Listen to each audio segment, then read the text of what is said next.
Fight!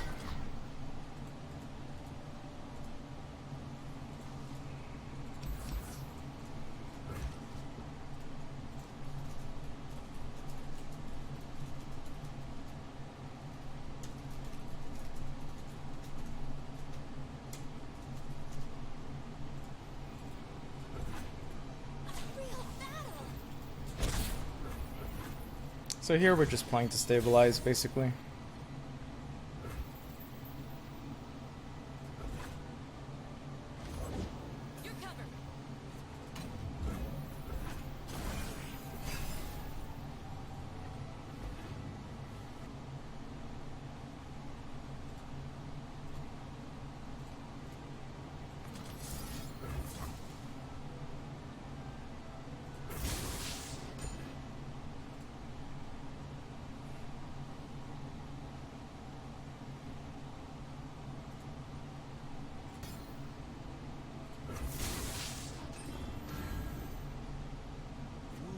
On fighting when you could step aside.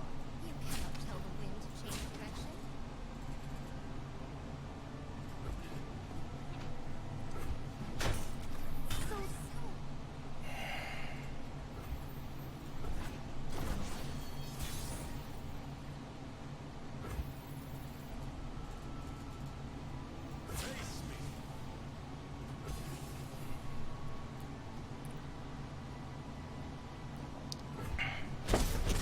Got a nice free attack here.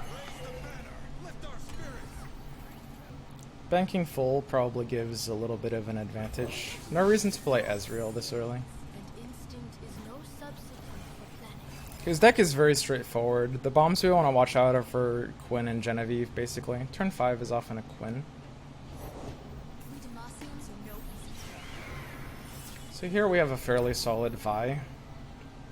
Just like basically the beef play. Start like removing threats from his board. I'm doing this my way. So we're pretty good position here. We've kind of like stopped a lot of his aggression. We've kind of like won every single beat so far. The big question is like how we're going to use this rummage. Now he's attacking on 7 and we've stalled out his aggression, which means Yone is basically a nut card here. We're definitely going to want to play Yone on 7. And his attacks here all suck into the Vi. The Vi will also threaten the Quinn in a major way here. So now you have to be thinking about his tricks. It's open deck list. He's running 2 Ranger's Resolve, 1 single combat, 3 Relentless Pursuit, and 2 Repost. Obviously he's low on mana here. So we have a pretty dominant lead, and Deny is a great safety draw because one of our only concerns here is actually just that Relentless Pursuit. So Deny kind of looks bad here, but it's actually really not. I'm perfectly happy playing the Ezreal out as well. I don't think there's quite as much of a reason to like open attack. So let's think about the open attack. We do want to make sure we're punishing like some of the bigger plays like second Bannerman. Honestly, open attack does seem pretty solid. We do have to make sure we're not feeding too much value to something like Ranger's Resolve. But I honestly don't see too much concern over that. And the little bit of chip damage we get will potentially be impactful. I think taking open swings is pretty nice here. We always have to consider that the big punish is repost though, onto the Quinn. And using Will on Quinn isn't really that good. It's actually not that hard for him to be like taking these aggressive passes. I'll take a pass here. The onus is really on him to be playing into these positions since he's the aggressor here. It's really hard for him to skip developments like this. Like he's not really in the game of burning our mana. So I don't really mind just keeping my options reactive and open, especially because we have the Yone for turns like this. So the Yone comes down as like an absolute nutter play here, basically. We just want to make sure he doesn't get these like value attacks. Now Quinn is actually a pretty decent attacker here, especially if he's representing the repost. It's a little hard to do something about it. But I think I'm... Yeah, the repost makes the Quinn attack, I think, scary enough to stun this Quinn out. So he's kind of taking me to the long game here, which is a little scary. Potentially. Ezreal's only 3 out of 8. He's not like kind of blowing his load too early here. So the Valor here is quite interesting. I don't think there's almost anything we're looking for off of the rummage. So we can't really take like these early weird rummages like this. I don't think the Valor is going to represent too much of a threat here. He's looking like he's potentially trying to be like leveling up his Quinn, which is interesting. But he also taps under Repost, which is kind of the scariest thing he could have here. It's like if he doesn't have Repost, I'm really not too worried about these kinds of boards. We don't have amazing ways to finish off his units. We do have a potential Mystic Shot coming in from Ezreal, so I could just block with a 3-2. But the Mystic Shot will hit value later anyway. I think there's no downside to just blocking with a 3-2 here. It only gets punished by Bannerman plus Resolve. You know what? Bannerman plus Resolve is enough.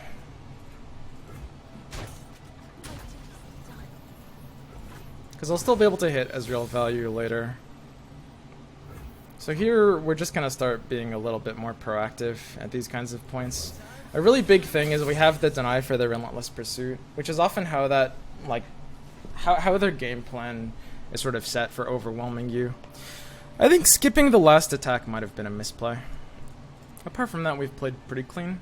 It's like we do, because he's like kind of like slow playing and saving resources, it is kind of on us to put this game to a bit of a clock. And like the Quinn flipping is like, usually doesn't make a big difference, but actually could here. So we really have to consider his tricks. I really just like doing kind of like an easy attack like this. I think this attack is pretty straightforward, very just like nice and non-committal here. I don't think there's really big punishes for this. If he does one of his reposts, then, you know, we can take a Mystic Shot if we want to. It's not like the most amazing Mystic Shot ever, but it would be fine. Mostly at this point, we're just trying to like level the Ezreal over the next several turns. I'm not really too afraid of his like developments here. And I'm worried enough about like the Genevieve that damaging her is somewhat valuable. I do need to be leveling my Ezreal, so it's a little too cheeky to think about passing back here. Now, if I play a second spell, we do get, like, the Eye of the Dragon value. Which is, you know, that does matter a little bit. I'm not actually sure if I really want to be playing anything here, though. I mean, for the most part, we just kind of want to be keeping our resources open. The second Will of Ionia is actually pretty awkward in this sort of hand state. But this is how, like, you know, I mean, if we need to, we're keeping our Ezreal outside of the range of Genevieve by doing this. So he's got two Genevieves, which is pretty adorable. Okay. So, depends on how he plays this a little bit. It's a very scary hand. It's kind of like the only hand he could be on that really represents too much of a threat here. The big problem is, like, protecting my Ezreal will definitely get me to commit some resources. And the Ezreal is also going to have a pretty hard time leveling up here as well. We are probably fair to rummage one of the wills, but it's likely that this is going to be a double will force out, depending on like how he drags. So I have to will the one that's on my Ezreal, I think. And then if he uses a repost here, then maybe I can Mystic Shot. It's kind of, yeah, I was going to say, it's weird for him to be dragging that one. He should just take the free kills that he has. So this seems like a fairly easy double will, honestly. It looks like we're just kind of like trying to tempo rush this guy down. And like, he is going to have some big attacks here if we don't do this. He doesn't have amazing counters to this double will. The biggest thing he could do is single combat. He's only running a 1 of single combat. And another sort of like weird thing about this position, by the way, is that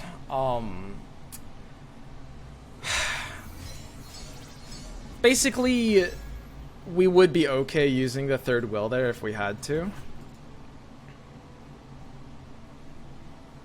It wouldn't be the worst thing ever.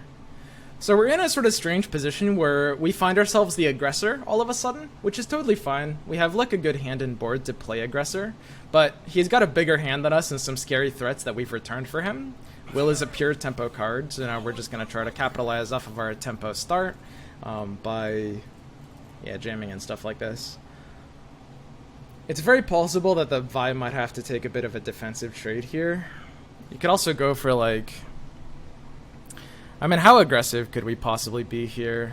Not aggressive enough. If there was a way to like threaten the potential open attack with Vi, that would be super great. But there's really just no way to do that, I think. Yeah, there shouldn't really be big ways to do that. I think the best thing to do is to just threaten the exchange here. Because we need to like use Mystic Shot to clear anyway. So these exchanges I think are fairly forced. Like, the Vi's not going face, so she's kind of doing her job by doing exactly this. So the last question is there a big punish to taking, like, an aggressive Mystic Shot on this unit here? I don't really think that there is. The biggest thing he could do is, like, use that single combat.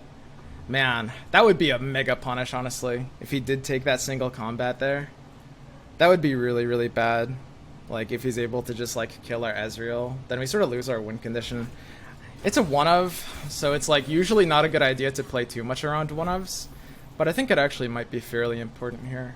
So we're definitely just going for, like, the aggressive tempo play, and he can only really develop, like, one potentially scary blocker. Let's just go ahead and take the nice, safe, open swing. It's really aggressive to take, like, the palm into attack here. Needlessly aggressive here, in this case. Like, we are the aggressor here, but we're not on that crazy of a clock, you know?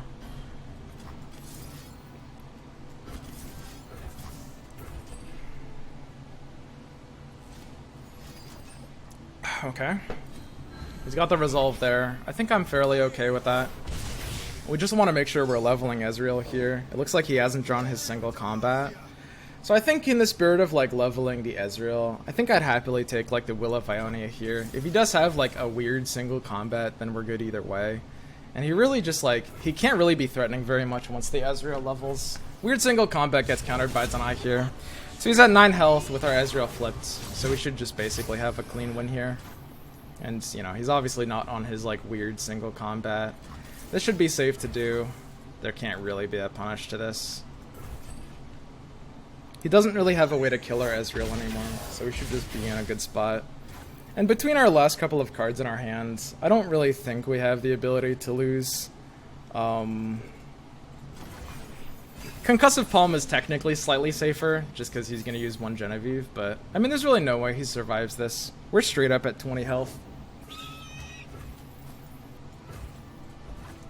There's no reason to act first. I don't really see myself losing this game, though. It's like, he needs to kill the Ezreal to have a chance. So we'll just do this. He'll send the tracker in with War Chests, and at that point we've got Gotcha. Brutality. So he takes a surrender here.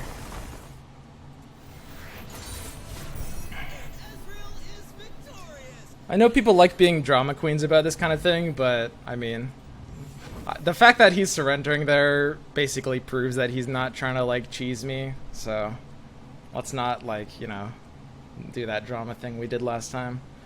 So now I'm playing my other decks in Seed Band, the Brahmswan. This is a bit of a hot take deck that I've named the Funk.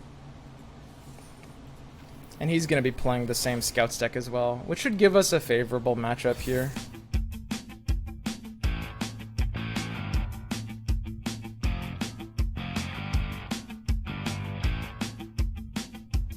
So this is basically deep, but we're not running bad cards like Jettison or Nautilus. Round 2.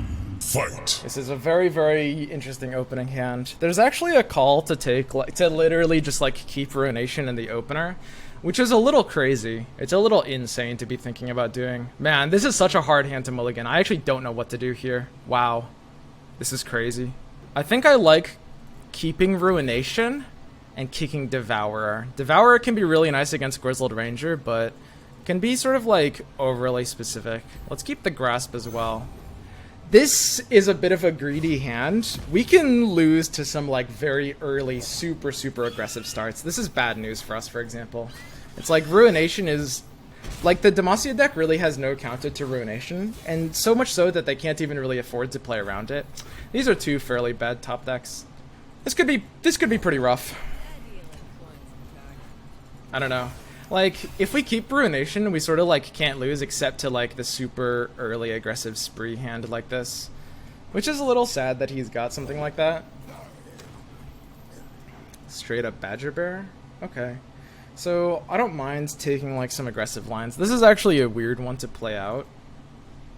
Deadbloom Wanderer is healing for less than it should here. And we really do want to keep his board narrow in, like, meaningful ways. I do really like Jaw Hunters, though. Wow, this is so unfortunate. I think I'd probably just wander here. There's a couple calls to do weird things. We're healing 2 still, and we're still killing off one of his units, but this is not amazing for us.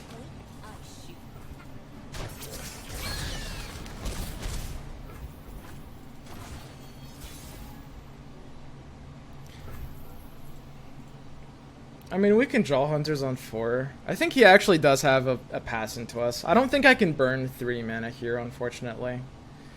As much as I like Jawsing on 4, it might be a little insane to not take the opportunity to Maokai. I think here we just have like the safe Maokai, so we have to drop it nice and early and start like getting these free saplings. That's a good play into us. Because we have Grasp, I'm very happy with him having Misfortune here. He does run 2 Rangers Resolves, so we still have to worry about that a bit.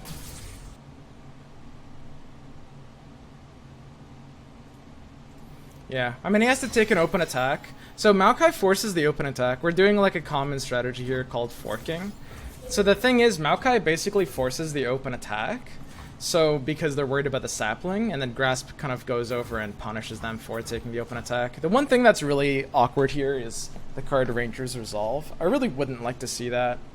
Whereas, like, if he takes a repost and kills my Maokai, I'm actually fairly happy with that. So I will have to use my Maokai as, like, a bit of a meat shield here, which is okay. We're just making sure we're keeping ourselves healthy. Also, not that it matters, but, like, you can heal him with Sap Magic, potentially. Okay. So yeah, we played smoothly around that Ranger's Resolve, making sure that we don't take too much damage. We can't be too greedy with the Maokai here. That's kind of, like, the single biggest thing to watch out for. And now I think we're on a really good stabilized path. So he kind of has to spend some mana here. The scare card is going to be something like Relentless Pursuit. I think we have to like go for the negative burn. And he does have the Pursuit, which is fairly scary. That's like pretty expected given this sort of board state, but it's not really that good for him since we do have our unit. So we will just like summon a swath of blockers and run him out of resources. So the thing about Ruination is we need to keep our health high against Ruination. That's kind of like the name of the game here. Okay. So it's kind of as simple as just like taking a little bit of damage. Obviously none of our units can like effectively block against the Misfortune, but we're just playing to keep our health amounts high here. I think the Maokai is sort of fascinating. Wow. I think we probably have no choice but to keep the Maokai alive. It threatens a little like too much value, especially like with a Thresh that's about to come down and just be like the double challenger that we need to start clearing off the board. I think I have to let this 2 through.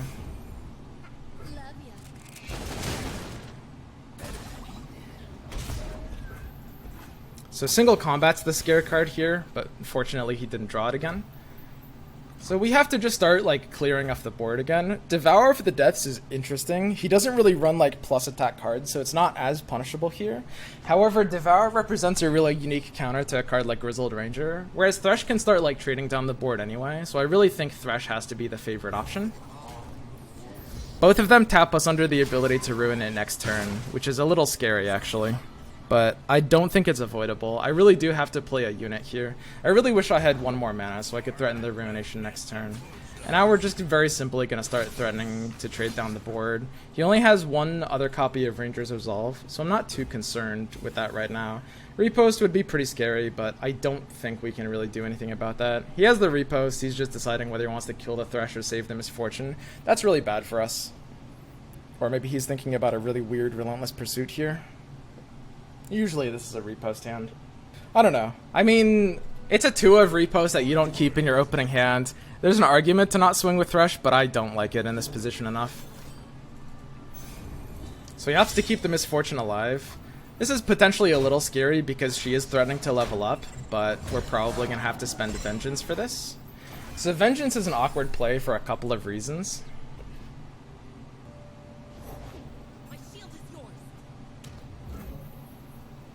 So the Misfortune leveling up here would be really bad. Devourer looks like it hits this spot Omega hard, because we stop the Misfortune from leveling up if he doesn't have another scout, and then block with Ranger, and he's not running the version that has more scouts. So I think this is a really clean play. It is potentially a little bit punishable, because if he has like a very specific hand, he could level the Misfortune, and that could be game winning for him. But I'm forced into this. I can't avoid taking this Devourer. So we're stopping the Scout from getting an extra attack, so the Misfortune isn't leveling up this turn, unless he has the second Relentless Pursuit, which he could have, but we should still live there. And because Devour of the Depths is an Obliterate effect, we stop the Death Wish or Last Breath effect of Grizzled Ranger, so the Ranger doesn't get to summon the Badger Bear. He had the second ranger, and that's a nice hand. Unfortunately, we can't really play around that hand. It's just like a good hand in that position, so that really sucks. Like, that really, really, really sucks. It looks like he'll win now because of that. Like, leveling the misfortune is really, really strong.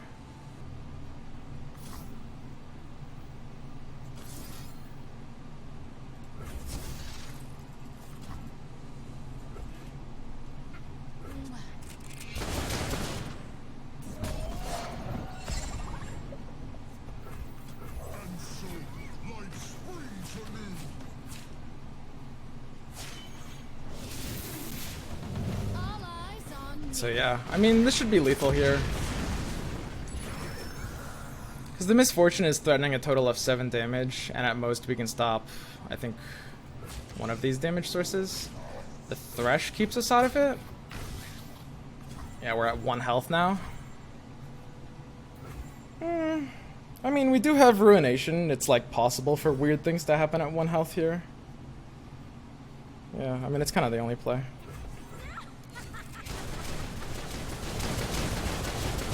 He has to have a really bad hand. If he draws a second spell, like if his hand is Relentless Pursuit and he draws a second spell, we could be good. So the sequence here is important because Thresh needs to level up so that we don't die to the misfortune here. Because we need this 1 health because she has Overwhelm, basically. So we need a unit to trigger Maokai. That's really, really, really sad, I think. I don't know. I mean, it could potentially be really good. We're forced into playing the Thresh here, I'm pretty sure. We're 1 mana short of, like, winning this game. If this was, like, if we had 1 more unit mana, we could win this game here. Very, very, very sad. We can't beat a Relentless Pursuit hand. If his hand is, like, spell heavy, we could be good. If he's got a single spell, he might be forced into an open attack. Man, but the Ranger ruins Ruination. That's so sad, dude. That's so sad. I can't Ruinate here because he gets the free Badger Bear. It's almost correct to Ruinate over Thresh and just hope his hand is double spell. Because the thing is, Thresh will just instantly lose to, you know... Thresh will basically instantly lose to the hand that has the,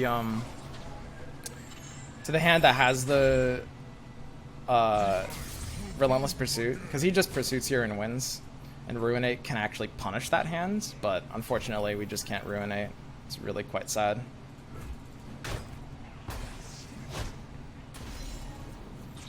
Yeah. So, I mean, we lose to Pursuit either way, but his open attack should have been good, so he's very good here. Fatality. So we go to game 3. Let's check our timer, see how much time we've got left. We've got 12 minutes left to play this 3rd game here.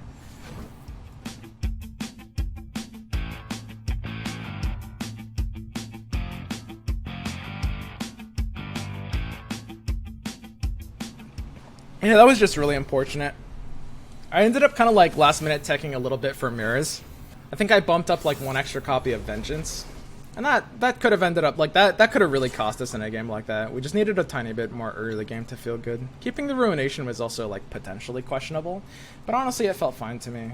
Final round. Because, like, Ruination is kind of, like, how you beat... Like, the aggro is in a weird state right now where, like, they end up getting quite countered by Ruination, which isn't regular. Mostly it's the other way around.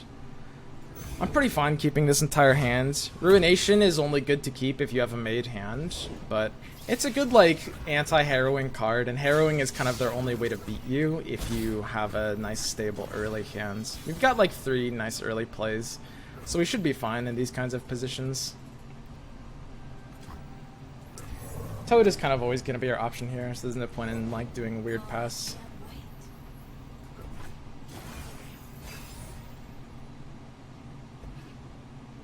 So the most important thing here is going to be, like, watching his mana usage and making sure that we are... The most important thing is, like, keeping mana for Ruination on the turn he's keeping mana for Harrowing, basically. Because we both have to bank mana to play those cards.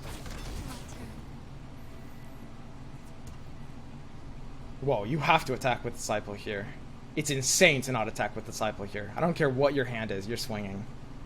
Whoa. There's no way he's just trolling. There's no way he's throwing this game like this.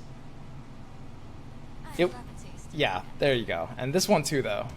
All 3. It's aggro. Just jam. What are you doing, Hyped? Jam it. What is this pet worried about? Oh, hyped. What is this? Honestly, I don't even mind doing like a weird wanderer into the disciple block here. That could even make some sense. 17. Whereas if we do this, we're actually at the full 20, which is kind of funny. Keeping health high is kind of the only thing that matters. Killing the disciple. Yeah, I think I will actually do this. The toad is kind of like maximizing its value.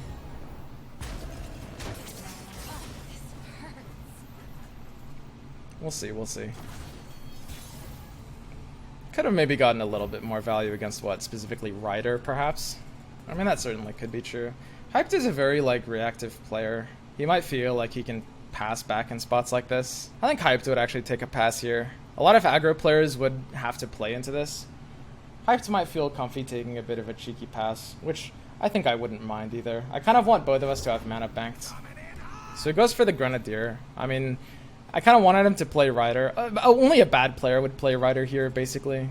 Because, like, Jaw Hunters always just eats Rider for free without, you know, being contested here.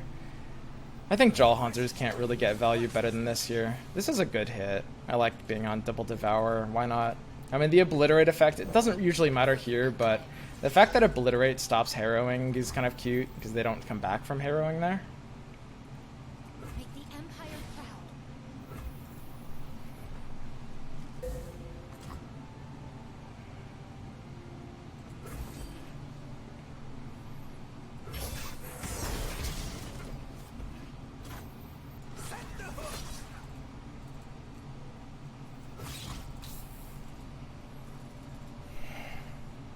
Honestly, Devourer kind of wants to Obliterate Grenadier. Not that we're actually going to get an opportunity to next turn. Next turn is almost certainly just like the Grasp. So his scare card here is Basilisk Rider, which is incredibly in his range right now. He's likely to play it. If he doesn't play Basilisk Rider on a turn like this, we usually just end up quite ahead. Like, that usually feels very cozy here. So we'll just Grasp the Draven when he moves in. His hand is starting to smell a bit like Transfusion. That feels like it has to have been a misplay. That was just insane disrespect on Grasp. I mean, I guess it doesn't matter. Grasp ends up being like the same play, right? Because it's heal to full anyway. Yeah, I guess... No, that was correct. That was correct. What am I talking about? He can't really use that on anything else anyway. So, now it's just Spider for Grenadier. Pretty standard, pretty much what you'd expect. There's a consideration to, like, commit to using Devourer on the Grenadier. We do have Vengeance on 7. Devourer on Grenadier actually does save slightly more net HP than Spider here. The problem is, like, we do end up kind of, like, down a unit. And it's, like, one more for the committal Devourer. I think it's slightly too cheeky here. So the question is, do we actually have an open pass here? I think it's a little too easy for him to actually decline this option. If we want to keep Ruination up for... Like, his harrowing is so bad here. He can't harrowing this early.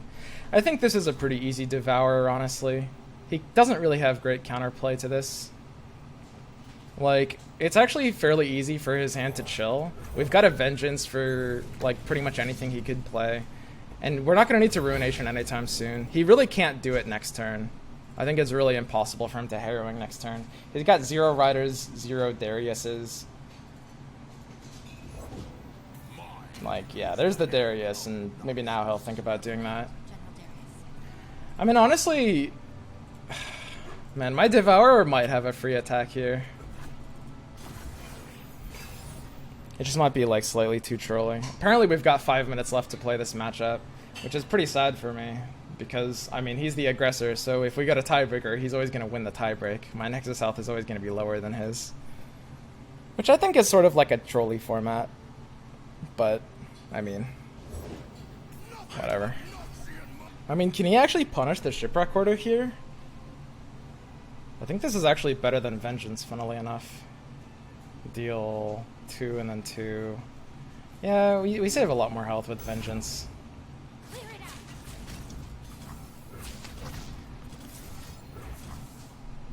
So now the only thing that matters is A, not losing to his timeout, and B, saving mana for Ruination for the rest of the game. Because now, like, pretty much the only way he can win is harrowing at this point. And as long as we have Ruination for it, he'd have to, like, double draw harrowing, which kind of, like, gives us a really sweet position. So now we can start, like, retaking the board here a little bit. I like the Maokai in this kind of position. I don't think we're going to be forced into the Devourer. And I actually do think I need to be a little bit proactive. I don't think, like, getting reactivity here is necessarily as important. I really don't want to give him, like, these, like, weird chips. I think I'm also fairly forced into the Maokai. Okay. I mean, a really burn-heavy hand could mess us up here, I guess. Puts the game onto, like, a little bit of a clock, basically.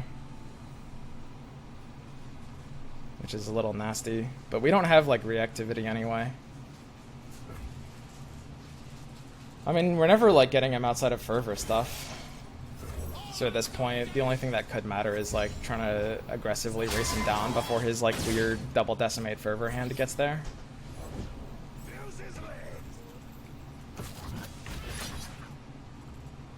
So it's going to be a little hard to avoid this Grenadier slapping us. But because we have Devourer in hand, it kind of has to be worth playing for. 3 minutes left before we go to default timeout.